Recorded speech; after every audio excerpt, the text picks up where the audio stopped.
नमस्कार, आप देख रहे हैं इंडिया वॉइस। मैं हूं आपके साथ जो इस बुलेटिन की शुरुआत करेंगे बड़ी जानकारी के साथ। चुनाव से जुड़ी बड़ी खबर सामने आ रही है। बीजेपी उम्मीदवारों की पहली लिस्ट का ऐलान।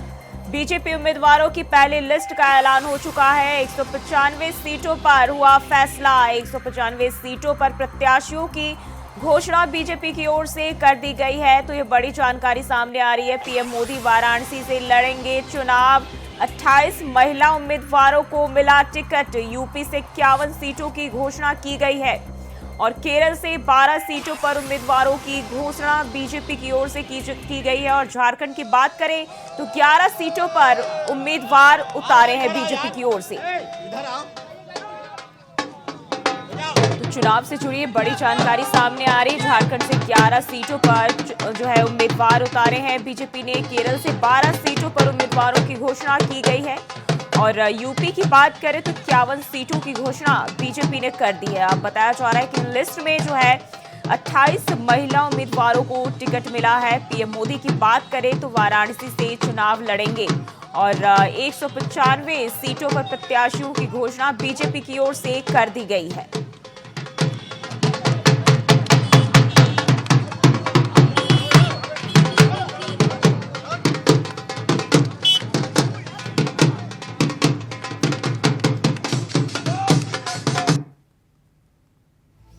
तो 195 सीटों पर फैसला हो गया है बीजेपी के उम्मीदवारों का और 195 सीटों पर प्रत्याशियों की घोषणा बीजेपी की पहली लिस्ट में कर दी गई है। बात करें प्रधानमंत्री की तो वो वाराणसी से चुनाव लड़ेंगे। लगातार तीसरी बार जो है यहां से चुनाव लड़ेंगे और इसके अलावा जो है इस लिस्ट में 28 महिला उम्मीदवारों के नाम शामिल हैं। यूपी से 51 सीटों का ऐलान किया गया है और केरल की बात कर ले तो केरल से 12 सीटों की घोषणा की गई है। वहीं झारखंड से 11 सीटों की घोषणा जो है बीजेपी की ओर से की गई है और अरुणाचल वेस्ट से किरण रिजिजू को मौका मिला है बीजेपी की ओर से और कोरबा से सरोज पांडे पर जो है बीजेपी ने भरोसा जताया है। इसके साथ ही चांदनी चौक की बात करें, प्रवीण खंडेलवाल प्रत्याशी बनाए गए हैं और गांधीनगर से खुद गृह मंत्री अमित शाह चुनावी अखाड़े में उतरेंगे। और गोटा की बात करें तो डॉक्टर निशिकांत दुबे का नाम सामने आया है और नॉर्थ ईस्ट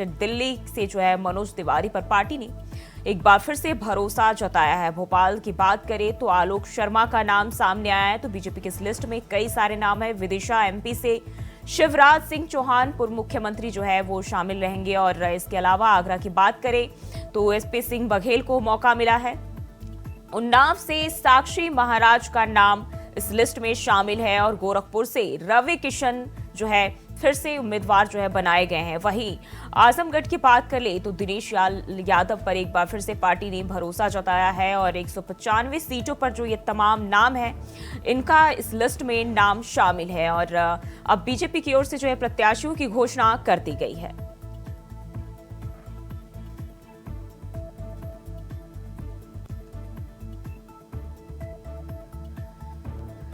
और इसी खबर पर ज्यादा जानकारी के साथ हमारे संवाददाता मथुरा से मोहम्मद फारूक और दिल्ली से अजय चौहान और लखनऊ से मोहम्मद आसिफ जुड़ गए हैं। सबसे पहले मैं आपके पास आसिफ आना चाहूंगी। बीजेपी ने जो है यूपी में 51 सीटों के लिए अपने उम्मीदवारों की घोषणा कर दी है, क्या जानकारी है? ये बिल्कुल बता दूं कि बीजेपी ने 51 सीटों पर, अगर यूपी की बात करें तो 51 सीटों पर बीजेपी ने प्रत्याशियों की सूची घोषित कर दी है। और बात करें प्रमुख सीटों की तो जिसमें आजमगढ़ से निरहुआ को एक बार फिर से प्रत्याशी बनाया है बीजेपी ने। पीएम नरेंद्र मोदी वाराणसी से चुनाव लड़ेंगे। राजनाथ सिंह लखनऊ की सीट पर 60 वोट दिया और साथ ही साथ उन्नाव से चेहरा साक्षी महाराज को बीजेपी ने प्रत्याशी घोषित कर दिया है। और हेमा मालिनी जो मथुरा से चुनाव लड़ रही है, वहीं दूसरी तरफ अगर बात करें बसपा छोड़कर बीजेपी में शामिल हुए रितेश पांडे को भी बीजेपी ने प्रत्याशी घोषित कर दिया है। तो यह कहा जा सकता है कि बीजेपी ने जो प्रत्याशियों की सूची घोषित की है यह कहीं न कहीं जो है एक मंथन के बाद, क्योंकि बीजेपी का लक्ष्य है कि 400 पार, और यही वजह है कि बीजेपी ने ऐसे प्रत्याशियों की सूची घोषित की है कि जो जिताऊ हो, जिनके बारे में जो जमीनी कार्यकर्ता हैं उनसे रिपोर्ट मांगी गई और साथ ही साथ एक बड़ा मंथन किया गया और मंथन के बाद ही इन सीटों पर नाम तय किए गए हैं।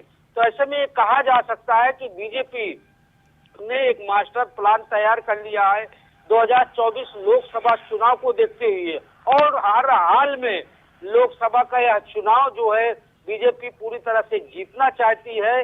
और वहीं अगर बात करें कुछ ऐसी सीटें भी हैं जिस पर जो है समाजवादी पार्टी ने माफ कीजिएगा बीजेपी ने कुछ सीटों को होल्ड भी रखा है। पीलीभीत, सुल्तानपुर जैसी सीटें जो है अभी होल्ड रखी गई हैं। सुल्तानपुर से मेनका गांधी सांसद हैं और पीलीभीत से वरुण गांधी जो उनके बेटे हैं। वही दूसरी तरफ बृजभूषण सिंह का भी टिकट अभी तक खतरे में है क्योंकि अभी उनके नाम की घोषणा नहीं की गई है और बीजेपी से जो है कृपाशंकर को प्रत्याशी घोषित कर दिया गया है दोनों सीट। वहीं दूसरी तरफ अगर बात करें जौनपुर की सीट पर तो आईएएस अभिषेक सिंह भी कहीं न कहीं जो है चाह रहे थे कि बीजेपी से उनका टिकट पक्का हो जाए, लेकिन उनका भी टिकट कटता हुआ दिख रहा है। और सूत्रों का यहाँ तक भी कहना है कि मेनका गांधी की जगह पर राजेश्वर सिंह को सुल्तानपुर से जो है लोकसभा का चुनाव लड़ाया जा सकता है। वहीं दूसरी तरफ जो है रीता बहुगुणा जोशी जो प्रयागराज से सांसद थी उनका भी टिकट अभी फाइनल नहीं हुआ है। तो यह कहा जा सकता है कि जो भी सीटें जो है समाजवादी बीजेपी ने जो है जारी की है बहुत ही सोच समझ और अच्छी कूटनीति के साथ की है। जी अजय, आपके पास आना चाहूंगी। बीजेपी ने जो है 28 महिला उम्मीदवारों को जो है इसमें शामिल किया जो पहले लिस्ट जारी की गई। इसके अलावा जो अनुसूचित जाति अनुसूचित जनजाति के उम्मीदवारों के भी नाम शामिल, यानी कि पूरा समीकरण जो है बीजेपी साधने में जुटी हुई है, कोई कसर अपनी तरफ से नहीं छोड़ रही। देखिए, जिस तरह से बीजेपी की पहली लिस्ट जारी की गई 195 उम्मीदवार नाम गए, इसमें कुछ पुराने हैं, कुछ के टिकट काटे गए। जो 35 सीटें थी उनके भी नाम इसमें मिल गए हैं क्योंकि बीजेपी ने पूरी तरह से मंथन किया था कि आखिरकार कहाँ पर क्या कमी हमारी रहेगी और किस कैंडिडेट को किस समय कहाँ से उतारना होगा। तो इससे लगातार मंथन किया, पूरी कैबिनेट टीम बैठी गई है। जगह नाम पर कहीं दिल्ली की बात कर रहे हैं, दिल्ली के अंदर पहले से दो सांसदों अपना नाम वापिस जाने की बात गई थी। तो लगातार देखिए जो प्रस्ताव खेला गया वो नया प्रस्ताव है। रामदेव विधुड़ी जो पहले विधायक भी हैं और उनको टिकट दिया गया। वहीं अगर बात करें बांसुरी की, तो समाज की बेटी है और वो काफी गदावर नेता थी बीजेपी के, तो उन पर भी नई दिल्ली के अंदर हिसाब खेला क्योंकि उनकी बेटी का जो काम है जो देखभाल काफी समय लंबे से पुरस्कार में भी थी। तो वही मनोज तिवारी को लगातार तीसरी बार सांसद के लिए टिकट दिया गया। तो देखिए बीजेपी ने जो टिकट दिए हैं वो बड़े सोच समझ के मंथन करके दिया है क्योंकि बीजेपी कहना है 400 पार। तो देखिए एक एक जो कड़ है, एक एक जो नेता है वो चुना जा रहा है कि आखिरकार किसने कहाँ पर कितना काम किया, कितना विकास किया और क्या समस्या है। इसमें कई ऐसी चीज, लेकिन ये है कि बीजेपी जो लिस्ट जारी की है वो काफी लोगों जो विपक्ष है घबराता भी नजर आ रहा है। ताकि साथ के साथ में वही जैसी लिस्ट जारी की गई तो मोदी जी के खिलाफ जो पूर्व राज्यपाल थे रविंद्र सतपाल मलिक, उनका नाम भी सामने आ रहा है कि मोदी के खिलाफ बनारस से चुनाव लड़ेंगे। तो देखिए कहीं ना कहीं कई सवाल खड़े होते हैं। सब अब देखना ये होगा जो अगली जो लिस्ट आएगी, क्योंकि पहली घोषणा कर दी थी कि जिन लोगों के नाम कटेंगे उनकी लिस्ट एकदम जारी नहीं होगी, बाद में की जाएगी। लेकिन अभी कोई भी सांसद नाराज नहीं है और बीजेपी के साथ खड़ा हुआ है। जी, और फारूक बात करें मथुरा से जो है एक बार फिर से जो है सांसद हेमा मालिनी पर बीजेपी ने भरोसा जताया है। और हाल ही में हमने देखा था कि हेमा मालिनी ने भी अपने बयान में कहा था कि ब्रजवासी चाहते हैं तो मैं यहाँ से जरूर चुनावी मैदान में उतरूंगी। जी बिल्कुल जूही, जो है हेमा मालिनी जो सांसद है मथुरा की, वो तीसरी बार उनको यहाँ पर टिकट मिला है। 2 बार वो भारी मतों से यहाँ पर जीती थी और तीसरी बार, और उन्होंने पहले से ही बयान दिया था कि ब्रजवासी अगर चाहते हैं तो मैं जरूर चुनाव लड़ूंगी।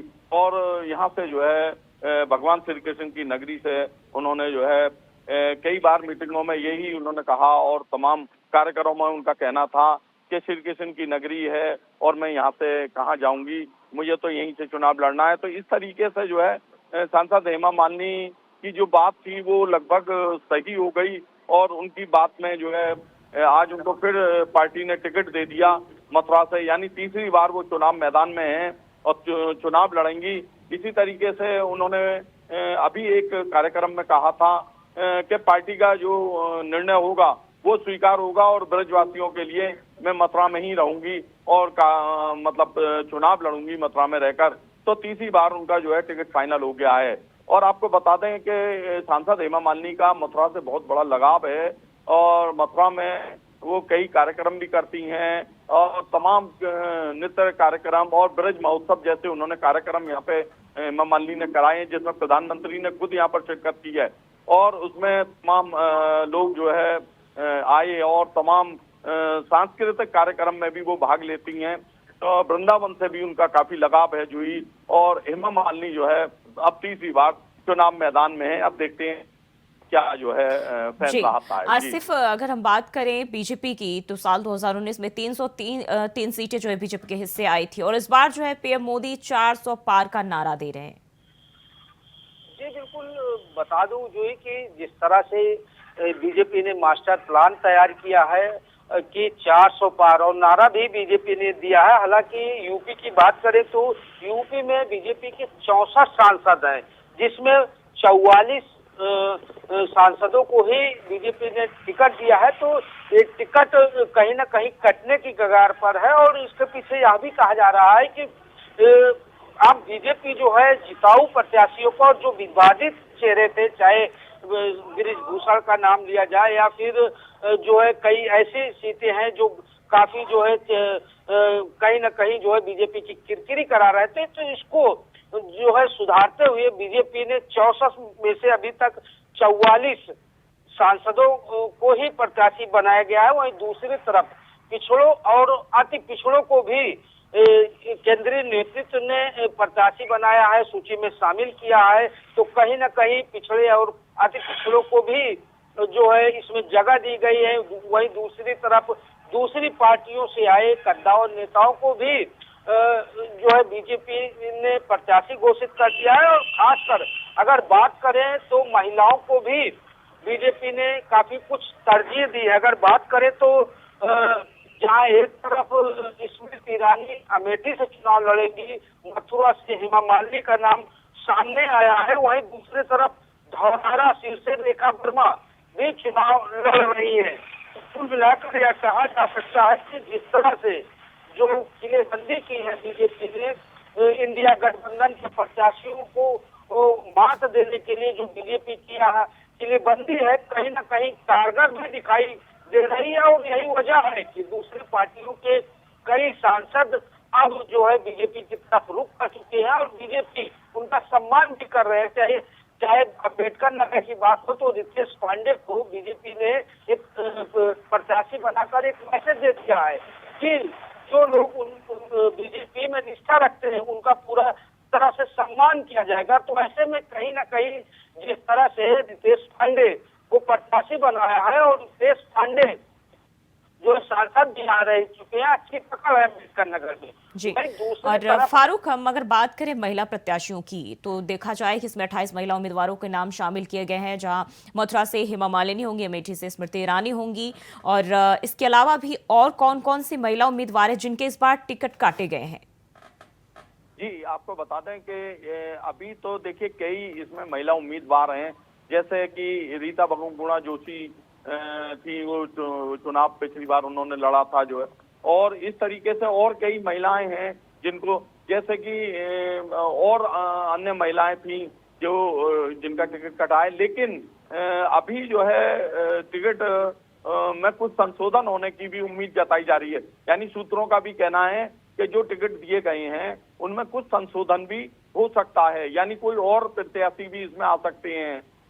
जिस तरीके से आगरा से एसपी सिंह बघेल को जो है फिर दोबारा से प्रत्याशी बनाया है और फतेहपुर सीकरी से राजकुमार चाहर को प्रत्याशी बनाया है, इसी तरीके से जो है कहीं ना कहीं देखा जाए तो अभी जो है ये जो प्रत्याशी बनाए गए हैं ये तो केंद्रीय मंत्री हैं और चुनाव लड़ रहे हैं, लेकिन सूत्रों का कहना है कि कुछ ना कुछ अभी इसमें लिस्ट में संशोधन होगा और जो है कुछ नए चेहरे भी सामने लोकसभा चुनाव में आ सकते हैं। क्योंकि भारतीय जनता पार्टी का जो एक एम रहता है, एक उद्देश्य उनका रहता है कि मतलब सबको जो है पार्टी के कार्यकर्ताओं को भी अहमियत देना और जी पार्टी फारूक, बहुत बहुत शुक्रिया आपका तमाम जानकारी के लिए। अजय, आपका भी बहुत बहुत शुक्रिया जानकारी साझा कर लिया। आसिफ बने रहिए हमारे साथ, अगली खबर पे भी आपका रुख करेंगे। और बढ़ते आगे, बीजेपी ने उम्मीदवारों की पहली लिस्ट जारी कर दी है। इस लिस्ट में 195 कैंडिडेट के नाम घोषित किए गए हैं। सुनिए किसने क्या कुछ कहा। देखिए, हम वोट मांगने जा रहे हैं हमारे लोकप्रिय प्रधानमंत्री श्री नरेंद्र मोदी जी की विकास की नीतियों, क्योंकि मोदी की गारंटी है और मोदी की गारंटी होती है गारंटी पूरे होने की गारंटी। और मैं जानती हूँ कि भारत की जनता को इतना अटूट विश्वास है मोदी जी की एक एक विकास की नीति पे कि हम इस बार 400 पार, फिर एक बार मोदी सरकार। एक छोटे से कार्यकर्ता पर जो विश्वास किया है उस विश्वास पर खरा उतरूंगा और भारतीय जनता पार्टी ऐतिहासिक जीत के साथ खंडवा लोकसभा से जीत कर जाएगी और क्षेत्र का विकास और गरीबों का कल्याण, यही मेरी सबसे बड़ी लिखी। इस सौभाग्य के लिए अपने राजनांदगांव की जनता को प्रणाम करता हूँ, जिन्होंने मुझे हमेशा मेरा उत्साहवर्धन किया, मुझे आगे बढ़ाया और मेरे कामों का उन्होंने सब प्रकार से बड़ाई की, आशीर्वाद दिया। और उसी का परिणाम है कि ऊपर वाले भी पुनः मुझे मौका दिया। देखिए, ये परंपरागत कांग्रेस की सीट है। रघुनाथ सिंह जी लगातार 3 बार यहाँ के सांसद रहे हैं, पंडित कमलापति त्रिपाठी जी रहे हैं। ये बनारस पूरी तरीके से कांग्रेस के मिजाज का जो है शहर रहा है। बनारसी पान पर कोई टैक्स नहीं लगता था, बनारसी साड़ी पर कोई टैक्स नहीं लगता था। और लखनऊ से बड़ी खबर सामने आ रही है। योगी मंत्रिमंडल का होगा विस्तार। सुभाषपा अध्यक्ष ओपी राजभर बन सकते हैं मंत्री। आरएलडी के विधायक भी बनाए जा सकते हैं मंत्री। तो ये लखनऊ से बड़ी जानकारी सामने आ रही है। सुभाषपा अध्यक्ष ओपी राजभर मंत्री में मंडल में शामिल हो सकते हैं। इसके अलावा आरएलडी के विधायक भी मंत्री बनाए जा सकते हैं। तो योगी मंत्रिमंडल का विस्तार होना है और ये जो है खबरें सामने निकल के सामने आ रही है, जहां बताया जा रहा है कि ओपी राजभर और आरएलडी के विधायक जो है मंत्री बनाए जा सकते हैं। तो ये बड़ी जानकारी लखनऊ से सामने आ रही है योगी मंत्रिमंडल के विस्तार को लेकर, जिसमें बताया जा रहा है कि सुभाषपा अध्यक्ष ओपी राजभर को भी मंत्री पद मिल सकता है। इसके साथ ही आरएलडी के विधायक भी मंत्री बनाए जा सकते हैं।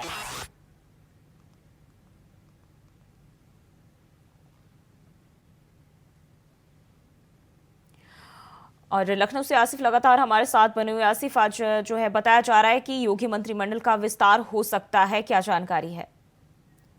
बता दूं कि आज योगी सरकार के मंत्रिमंडल का विस्तार हो सकता है। शनिवार को ही यूपी सीएम योगी आदित्यनाथ ने राज्यपाल से मुलाकात भी किया था और सबसे अहम पहलू यह है कि आज जो है पक्के तौर पर जो है मंत्रिमंडल का विस्तार किया जा सकता है। और बात करें राजभर की तो ओम प्रकाश राजभर को काफी समय से मंत्री बनने का जो है इंतजार था, क्योंकि वह कई बार उनका बयान भी मीडिया के सामने आ चुका है और उन्होंने अभी ताजा बयान दिया था कि जब तक उन्हें मंत्री नहीं बनाया जाएगा वह होली नहीं मनाएंगे। उनका साफ तौर पर कहना था कि जब तक राजपाट उन्हें नहीं सौंपा जाएगा वह मंत्री नहीं बनेंगे और चुनाव भी नहीं होने देंगे। वहीं दूसरी तरफ दारा सिंह चौहान को भी मंत्री बनाया जा सकता है और कहा भी जा रहा है कि 5 या 6 विधायकों को मंत्री बनाया जाएगा। अगर टोटल बात करें तो योगी के मंत्रिमंडल में जो विस्तार होना है उसमें 5-6 लोगों को मंत्री बनाया जा सकता है और इस मंत्रिमंडल में पिछड़ा, अति पिछड़ा और यह भी कहा जा रहा है, सूत्रों का यह भी कहा जा रहा है कि इसमें एक मुस्लिम चेहरा भी शामिल किया जा सकता है।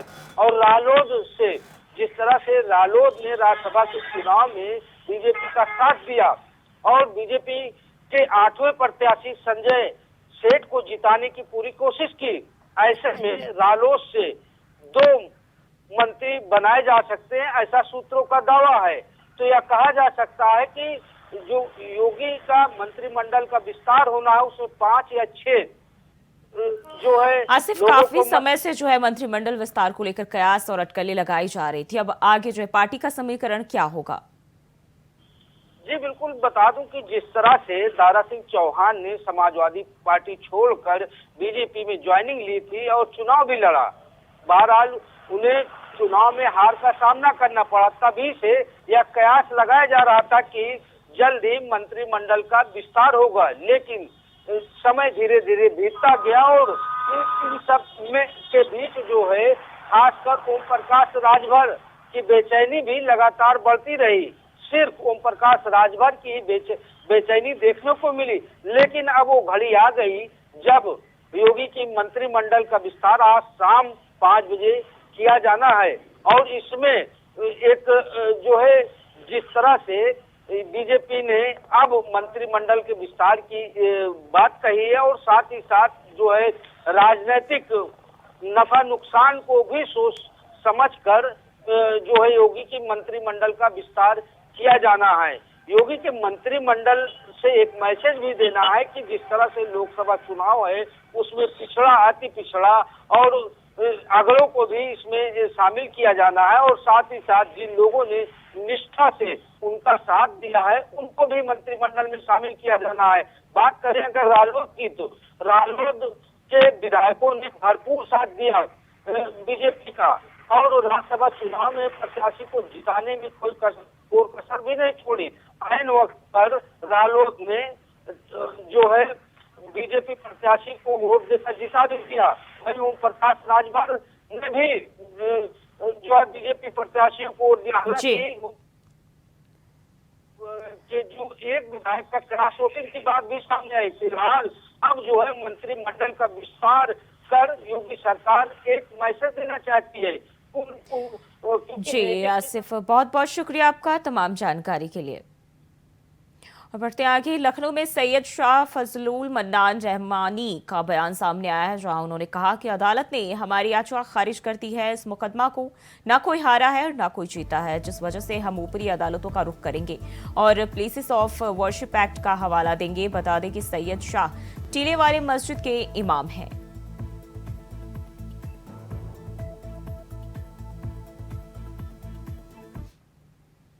और वहीं अलीगढ़ जिले से हैरान करने वाला मामला सामने आया है। शादी के दबाव में प्रेमी ने प्रेमिका की गला रेत कर हत्या कर दी। बता दें कि इसके बाद प्रेमी ने खुद भी आत्महत्या कर ली। दरअसल युवक और युवती 4 साल से प्रेम संबंध में थे। दोनों के घर ना पहुंचने पर परिवार वाले तलाश रहे थे। दोनों का शव एक कंप्यूटर सेंटर में पड़ा मिला। साथ ही सुसाइड नोट भी मिला है। इसमें युवती पर ब्लैकमेल करने का आरोप लगा है।